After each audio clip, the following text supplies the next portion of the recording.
News 18 digital ಕಂಟೆಂಟ್ಗೆ ಸ್ವಾಗತ. ನಾನು ದುರ್ಗಪ್ಪ ಹೊಸಮನಿ. ವೀಕ್ಷಕರೇ, ಈಗಾಗಲೇ ರಾಜ್ಯಾದ್ಯಂತ ಬರ ಅನ್ನೋದು ತಾಂಡವಾಡ್ತಾ ಇರ್ತಕ್ಕಂಥದ್ದು. ಇದಕ್ಕೆ ಬೀದರ್ ಜಿಲ್ಲೆಯೂ ಹೊರತಾಗಿಲ್ಲ. ಕಳೆದ 3 ತಿಂಗಳಿಂದ ಇವತ್ತು ಬಿತ್ತನೆ ಮಾಡಿರ್ತಕ್ಕಂಥ ರೈತರು ಮಳೆಯೂ ಇಲ್ಲದೆ ಬೆಳೆಯೂ ಇಲ್ಲದೆ ಇವತ್ತು ಕಂಗಾಲಾಗಿರ್ತಕ್ಕಂಥದ್ದು. ಇವತ್ತು ರೈತರು ಸರ್ಕಾರವನ್ನು ಅಂಗಲಾಚುವಂಥ ಪರಿಸ್ಥಿತಿಗೆ ಇವತ್ತು ವರುಣ ದೇವ ತಂದಿಟ್ಟಿರ್ತಕ್ಕಂಥದ್ದು. ಹೀಗಾಗಿ ರೈತರು ಬೀದರ್ ಜಿಲ್ಲೆಯನ್ನು ಬರಪೀಡಿತ ಪ್ರದೇಶ ಅಂತ ಘೋಷಣೆ ಮಾಡಬೇಕನ್ನೋ ಒಂದು ಆಗ್ರಹವನ್ನು ಬಹಳಷ್ಟು ದಿನಗಳಿಂದ ಮಾಡ್ತಾನೆ ಬರ್ತಾ ಇದ್ದಾರೆ. ಜೊತೆಗೆ ಇವತ್ತು ಅದರ ಭಾಗವಾಗಿ ಇವತ್ತು ಬೀದರ್ನ ನೌಬಾದ್ನಲ್ಲಿ ಹುಮ್ನಾಬಾದ್ ಮತ್ತು ಬೀದರ್ನ ರಾಷ್ಟ್ರೀಯ ಹೆದ್ದಾರಿ ತಡೆದು ರೈತರು ಆಕ್ರೋಶವನ್ನು ವ್ಯಕ್ತಪಡಿಸಿದರು. ಈಗಾಗಲೇ ಮುಂಗಾರು ಅಧಿವೇಶನ ಕೂಡ ರಾಜ್ಯದಲ್ಲಿ ನಡೀತಾ ಇರತಕ್ಕಂಥದ್ದು.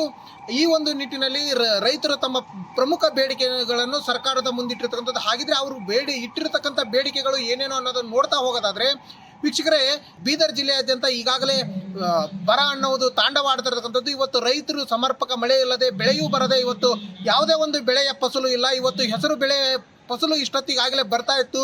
ರೈತರಿಗೆ ಈ ಒಂದು ಆಗಸ್ಟ್ ಸೆಪ್ಟೆಂಬರ್ ತಿಂಗಳಲ್ಲಿ ರೈತರ ಕೈಯಲ್ಲಿ ಇವತ್ತು ದುಡ್ಡು ಆಡ್ತಾ ಇತ್ತು. ಇವತ್ತು ಏನು ಸಾಲ ಸೂಲ ಮಾಡಿ ರೈತರು ಬಿತ್ತನೆ ಮಾಡಿ ಇವತ್ತು ಫಸಲಿಗಾಗಿ ಕಾಯುವಂಥ ಪರಿಸ್ಥಿತಿ ಇದೆ. ಅದರ ನಿರೀಕ್ಷಿತ ಮಟ್ಟದಲ್ಲಿ ಇವತ್ತು ಫಸಲು ಕೂಡ ಬಂದಿಲ್ಲ. ಹೀಗಾಗಿ ಬೀದರ್ ಜಿಲ್ಲೆಯನ್ನು ಬರಪೀಡಿತ ಜಿಲ್ಲೆಯನ್ನಾಗಿ ಘೋಷಣೆ ಮಾಡಬೇಕು ಅನ್ನೋ ಒಂದು ಬೇಡಿಕೆ. ಆದರೆ ಮತ್ತೊಂದು ಬೇಡಿಕೆ, ಪ್ರತಿ ಎಕರೆಗೆ ಕನಿಷ್ಠ 50,000 ರೂಪಾಯಿ ಪರಿಹಾರವನ್ನು ನೀಡಬೇಕು ಅನ್ನೋ ಒಂದು ಆಗ್ರಹವನ್ನು ಏನು ರೈತರು ಮಾಡಿರ್ತಕ್ಕಂಥದ್ದು. ಇದರ ಜೊತೆಗೆ ಏನು ರೈತರ ಒಂದು ರೂಪಾಯಿಯಿಂದ 1 ಲಕ್ಷದವರೆಗೆ ಏನು ಸಾಲ ಇದೆ, ಸಹಕಾರ ಬ್ಯಾಂಕು ಮತ್ತು ರಾಷ್ಟ್ರೀಕೃತ ಬ್ಯಾಂಕ್ಗಳಲ್ಲಿ ಇರ್ತಕ್ಕಂಥ ಸಾಲವನ್ನು ಸರ್ಕಾರ ಮನ್ನಾ ಮಾಡಬೇಕು ಅನ್ನೋ ಒಂದು ಒತ್ತಾಯವನ್ನು ಇವತ್ತು ಬೇಡಿಕೆಯನ್ನ ಸರ್ಕಾರದ ಮುಂದೆ ರೈತರು ಇಟ್ಟಿರ್ತಕ್ಕಂಥ. ಬೀದರ್ ಜಿಲ್ಲೆಯ ರೈತರ ಇನ್ನೊಂದು ಪ್ರಮುಖ ಬೇಡಿಕೆ ಏನಂದ್ರೆ, ಬೀದರ್ ಜಿಲ್ಲೆಯ ರೈತರ ಜೀವನಾಡಿಯಾಗಿರ್ತಕ್ಕಂಥ BSSK ಕಾರ್ಖಾನೆ ಏನಿದೆ, ಈ ಒಂದು ಕಾರ್ಖಾನೆಯನ್ನ ಹರಾಜು ಮಾಡದೆ ಲೀಸ್ ಮೇಲೆ ಇದನ್ನ ಪ್ರಾರಂಭ ಮಾಡಬೇಕು, ಲೀಸ್ಗೆ ಕೊಡಬೇಕು. ಇಲ್ದಿದ್ರೆ ಸರ್ಕಾರನೇ ಈ ಒಂದು ಕಾರ್ಖಾನೆಯನ್ನ ನಡೆಸಬೇಕು ಅನ್ನೋ ಒಂದು ಒತ್ತಾಯನ ಮಾಡ್ತಾ ಇರ್ತಕ್ಕಂಥದ್ದು. 2026-27ನೇ ಸಾಲಿನ ಅಲ್ಲಿ ಏನು BSSK ಕಾರ್ಖಾನೆ ಕಬ್ಬು ನುರಿಸುವಂತೆ ಸರ್ಕಾರ ಕ್ರಮಗಳನ್ನು ಕೈಗೊಳ್ಳಬೇಕು ಅನ್ನೋ ಒಂದು ಆಗ್ರಹವನ್ನು ಕೂಡ ಈಗ ರೈತರು ಮಾಡ್ತಾ ಇರತಕ್ಕಂಥದ್ದು. ಈಗ ರೈತರ ಪ್ರಮುಖ ಬೇಡಿಕೆ ಇರ್ತಕ್ಕಂಥದ್ದೇ BSSK ಕಾರ್ಖಾನೆಯನ್ನು ಉಳಿಸಬೇಕು ಅನ್ನೋ ಒಂದು ಆಗ್ರಹ ಇರ್ತಕ್ಕಂಥದ್ದು, ಮತ್ತು ಅವರ ಒಂದು ಇಚ್ಛೆ ಕೂಡ ಆಗಿರ್ತಕ್ಕಂಥದ್ದು. ಹಾಗಿದ್ರೆ BSSK ಬಗ್ಗೆ ಯಾಕೆ ಇವತ್ತು ಸರ್ಕಾರ ಅದರ ಬಗ್ಗೆ ನಿರ್ಲಕ್ಷ್ಯ ತೋರ್ತಿದೆ, ಯಾಕೆ BSSK ಫ್ಯಾಕ್ಟ್ರಿಯನ್ನು ಪುನರಾರಂಭ ಮಾಡಲಿಕ್ಕೆ ಹಿಂದೇಟನ್ನು ಹಾಕ್ತಾ ಇದ್ದಾರೆ ಅನ್ನೋದನ್ನು ನೋಡ್ತಾ ಹೋಗೋದಾದರೆ, ವೀಕ್ಷಕರೇ, BSSK ಕಾರ್ಖಾನೆ ಮೇಲೆ DCC ಬ್ಯಾಂಕ್ನ ಏನು ಬೀದರ್ ಜಿಲ್ಲಾ ಸಹಕಾರ ಬ್ಯಾಂಕ್ನಲ್ಲಿ ಸುಮಾರು ಅಸಲು ಮತ್ತು ಬಡ್ಡಿ ಸೇರಿ 200 ಕೋಟಿಗೂ ಅಧಿಕ ಇವತ್ತು ಸಾಲ ಏನು DCC ಬ್ಯಾಂಕ್ನಲ್ಲಿ BSSKದ್ದು ಇರ್ತಕ್ಕಂಥದ್ದು. ಈ BSSKದ್ದು ಅಷ್ಟೇ ಈ ಒಂದು ಸಾಲ DCC ಬ್ಯಾಂಕಲ್ಲಿ ಇಲ್ಲ. ಇನ್ನುಳಿದ ಏನು ಸಕ್ಕರೆ ಕಾರ್ಖಾನೆಗಳು ಇದ್ದಾವೆ, ಇದಕ್ಕಿಂತ ಏನು BSSK ಕಾರ್ಖಾನೆಗಳಿಗಿಂತ ಹೆಚ್ಚಿನ ಸಾಲವನ್ನು ಇನ್ನುಳಿದ ಫ್ಯಾಕ್ಟ್ರಿಗಳು ಹೊಂದಿದ್ದಾವೆ. ಅಂದರೆ 400-500 ಕೋಟಿ ರೂಪಾಯಿ ಸಾಲವನ್ನು ಹೊಂದಿದ್ದಾವೆ. ಇಷ್ಟು ಸಾಲವನ್ನು ಹೊಂದಿದ್ರೂ ಕೂಡ ಆ ಕಾರ್ಖಾನೆಗಳ ಮೇಲೆ ಇವತ್ತು DCC ಬ್ಯಾಂಕ್ ಕ್ರಮಗಳನ್ನು ಕೈಗೊಳ್ತಿಲ್ಲ. ಆದರೆ BSSK ಮೇಲೆ ಯಾಕೆ DCC ಬ್ಯಾಂಕ್ ಇವತ್ತು ಕಣ್ಣನ್ನಿಟ್ಟಿದೆ ಅನ್ನೋ ಒಂದು ಪ್ರಶ್ನೆ ಇವತ್ತು ರೈತರನ್ನು ಕಾಡ್ತಾ ಇರ್ತಕ್ಕಂಥದ್ದು. ಯಾಕಂದರೆ BSSK ಈಗ DCC ಬ್ಯಾಂಕ್ನಲ್ಲಿ ಜಪ್ತಿ ಆಗಿರ್ತಕ್ಕಂಥದ್ದು. ಹೀಗಾಗಿ DCC ಬ್ಯಾಂಕು ತನ್ನ ಸಾಲವನ್ನು ಮರುಪಾವತಿಗಾಗಿ ಇವತ್ತು BSSK ತನ್ನ ಸಾಲವನ್ನು ಮರುಪಾವತಿ ಮಾಡಲು ಇವತ್ತು ಆಗ್ತಾ ಇಲ್ಲ. ಹೀಗಾಗಿ ಕಳೆದ 5-6 ವರ್ಷಗಳಿಂದ ಇವತ್ತು ಏನು ಕಬ್ಬು ನುರಿಸ್ತಕ್ಕಂಥ ಕಾರ್ಯವನ್ನು ಇವತ್ತು ಬಂದ್ ಮಾಡಿರ್ತಕ್ಕಂಥದ್ದು. ಈ ಒಂದು ಕಾರ್ಖಾನೆ ಬಂದ್ ಆಗಿರೋದ್ರಿಂದ ರೈತರು ಮತ್ತು ಕಾರ್ಮಿಕರು ಸಾಕಷ್ಟು ಅತಂತ್ರ ಪರಿಸ್ಥಿತಿಯಲ್ಲಿ ಇರ್ತಕ್ಕಂಥ, ಅದರಲ್ಲೂ ಕೂಡ ಉದ್ಯೋಗವನ್ನು ಕಳೆದುಕೊಂಡಿರೋ ಕಾರ್ಮಿಕರಂತೂ ಇವತ್ತು ಬೀದಿಗೆ ಬಿದ್ದಿರ್ತಕ್ಕಂಥದ್ದು. ರೈತರು ಕೂಡ ಲೀಸ್ ಮೇಲೆ ಇದನ್ನು ಕೊಡಬೇಕನ್ನೋ ಒಂದು ಒತ್ತಾಯವನ್ನು ಕೂಡ ಮಾಡ್ತಾ ಬರ್ತಾ ಇದ್ರು. ಈಗ ರೈತರ ಲೀಸ್ ಕೊಡಬೇಕನ್ನೋ ಒಂದು ಒತ್ತಾಯದ ನಡುವೆಯೂ ಕೂಡ DCC ಬ್ಯಾಂಕ್ ಸೆಪ್ಟೆಂಬರ್ 2ಕ್ಕೆ ಇದರ ಒಂದು ಹರಾಜನ್ನು ಇಟ್ಟಿರ್ತಕ್ಕಂಥದ್ದು.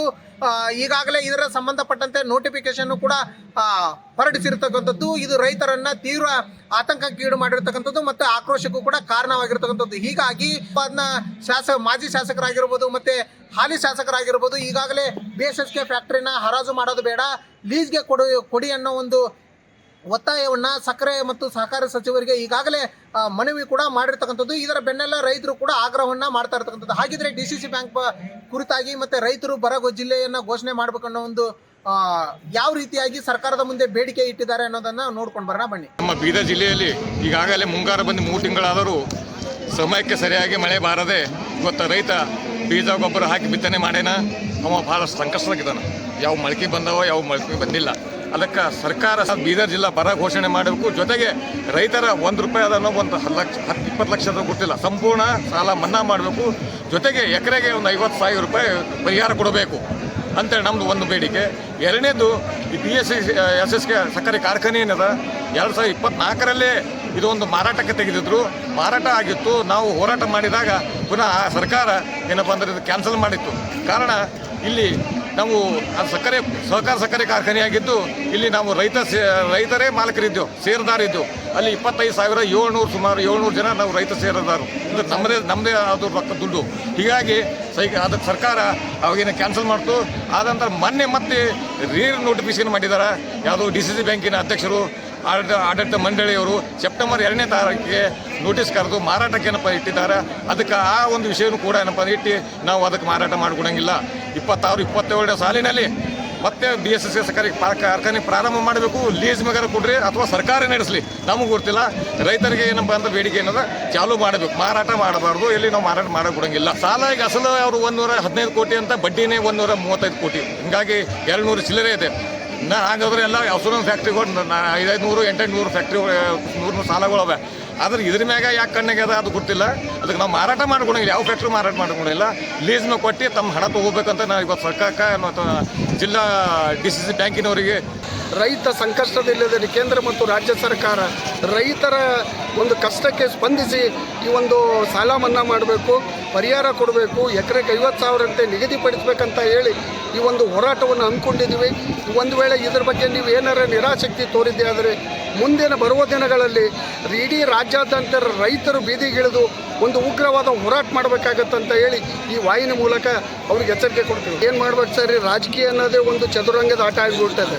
ಇನ್ನೊಂದು ನೀತಿ ಪಾಠ ಏನು ಹೇಳ್ತಾ ಗೊತ್ತಿಲ್ಲ ಅವರಿಗೆ. ಯಾಕಂತಂದರೆ ತಮ್ಮ ಅಧಿಕಾರದ ದುರಾಸೆಗಾಗಿ ಅವ್ರನ್ನ ಹೀಯಾಳಿಸೋದು, ಇವ್ರಿಗೆ ಹೀಯಾಳಿಸೋದು ಅಂತ ಮಾಡ್ತಾರೆ ವಿನ ರೈತರ ಬಗ್ಗೆ ಇನ್ನೂವರೆಗೆ ಆದ್ರೂ ಅಧಿವೇಶನ ನಡೆದ 8 ದಿನ ಆದರೂ ಯಾವ ಒಬ್ಬ MLA ಆಗಲಿ ಯಾರಾಗಲಿ ಅದ್ರ ಬಗ್ಗೆ ನಾವು ಯಾರೂ ಮಾತಾಡ್ತಾ ಇಲ್ಲ. ಈಗ ಸಮಸ್ಯೆ ಇದ್ದುದೇ ಅದೇ.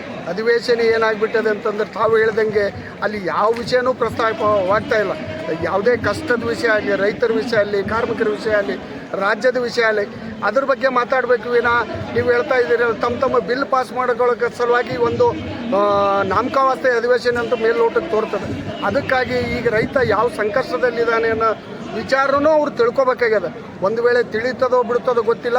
ನಾವೆಲ್ಲ ರೈತ ಸಂಘಟನೆಯವರು ಕೂಡಿ ಅವರಿಗೆ ಬಿಸಿ ಮುಟ್ಟಿಸುವಂಥ ಕೆಲಸ ಮಾಡ್ತೀವಂತ ಈ ಮಾಧ್ಯಮದ ಮುಖಾಂತರ ತಮಗೆ ಕೇಳಿದ್ರಲ್ಲ. ಇದು ವೀಕ್ಷಕರೇ, ಇದು ರೈತರ ಮಾತಾಗಿರ್ತಕ್ಕಂಥದ್ದು. ಹೀಗಾಗಿ ಬರ ಪೀಡಿತ ಜಿಲ್ಲೆ ಅಂತ ಘೋಷಣೆ ಮಾಡಬೇಕು. ಪ್ರತಿ ಎಕರೆಗೆ 50,000 ರೂಪಾಯಿ ಪರಿಹಾರವನ್ನು ಕೊಡಬೇಕು.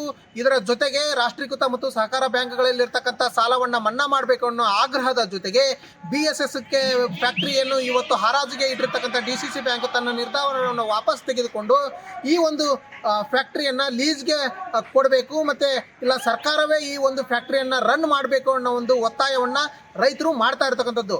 ರೈತರೇನೋ ಆಗ ಒತ್ತಾಯವನ್ನು ಮಾಡ್ತಾ ಇದ್ದಾರೆ. ಆದರೆ ಸರ್ಕಾರದ ನಡೆ ಮತ್ತು ಈ DCC ಬ್ಯಾಂಕ್ ನಡೆ ಮುಂದೆ ಏನಿರುತ್ತೆ ಅನ್ನೋದೇ ಸದ್ಯದ ಕುತೂಹಲ. ಇದಿಷ್ಟು ಇವತ್ತಿನ ಸ್ಟೋರಿ. ಮತ್ತೊಂದು ಸ್ಟೋರಿಯೊಂದಿಗೆ ಬರ್ತೀನಿ. ಅಲ್ಲಿವರೆಗೂ ನೋಡ್ತಾರೆ ನ್ಯೂಸ್ 18 ಕನ್ನಡ. ಜಾಲ ನಮ್ಮದು, ಬಲ ನಿಮ್ಮದು. ನಿರ್ಭೀತ, ನಿಷ್ಪಕ್ಷಪಾತ, ವಿಶ್ವಾಸಾರ್ಹ ಸುದ್ದಿಗಳಿಗೆ ಮತ್ತೊಂದು ಹೆಸರಾಗಿರುವ ನ್ಯೂಸ್ 18 ಕನ್ನಡ ಈಗ ಆಪ್ನಲ್ಲೂ ಲಭ್ಯವಿದೆ. ದಯವಿಟ್ಟು ಇಲ್ಲಿರುವ QR ಕೋಡ್ ಸ್ಕ್ಯಾನ್ ಮಾಡಿಕೊಂಡು ಆಪ್ ಡೌನ್ಲೋಡ್ ಮಾಡೋದಕ್ಕೆ ಮರಿಬೇಡಿ. ನಿಮ್ಮ ಬೆಂಬಲ ಹೀಗೆ ಸದಾ ನಮ್ಮೊಂದಿಗಿರಲಿ. ಧನ್ಯವಾದ.